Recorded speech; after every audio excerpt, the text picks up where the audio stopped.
பரிசுள் குன்றையார் விடுகின்ற கடியேன் அப்படின்னு. அப்படி முதல் பாட்டிலே விதவித நாயனாரே வந்து பாடிட்டார்.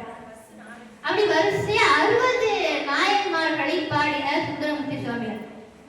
அவருக்கும் பின்னாலே வந்த நம்பியாண்டார் நம்பி பொல்லா பிள்ளையார் கிட்ட பொருள் கேட்டு 63 நாயன்மார்களை பாடினார். சுந்தரரையும் அவருடைய அப்பா அம்மாவையும் சேர்த்து 63 பேரை பாடினார். அவருக்கும் பின்னாலே வந்த தெய்வ சேக்கிலார் 22 பேர், தொகையடியார்கள் 9 பேரையும் சேர்த்து 72 பேரை பாடினார். சிவபெருமானுடைய பெருமையை சொல்லக்கூடிய நூலுக்கு சிவபுராணம் என்று பேர். அவருடைய திருவிளையாடல்களை பற்றி பேசக்கூடிய நூலுக்கு திருவிளையாடல் புராணம் என்று பேர். முருகப்பெருமானுடைய பெருமையை பேசக்கூடிய நூலுக்கு ஸ்கந்தமகா புராணம் என்று பேர். ஆனா அடியாருடைய பெருமையை பேசக்கூடிய நூலுக்கு மட்டும்தான் பெரிய புராணம் என்று பேர்.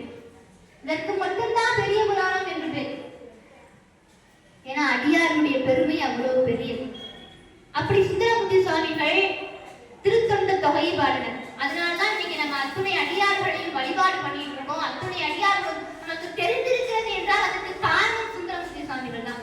சேக்கிலார் அதனால்தான் அவருடைய வரலாறு ஆரம்பிக்கிற பொழுதே சொல்வார், சுந்தரமூர்த்தி சுவாமிகள் அவதாரமுடைய நோக்கமே அடியாருடைய பெருமைகளை நமக்கு சொல்வதற்காகத்தான். அதுக்குதான் அவருடைய அவதாரமே.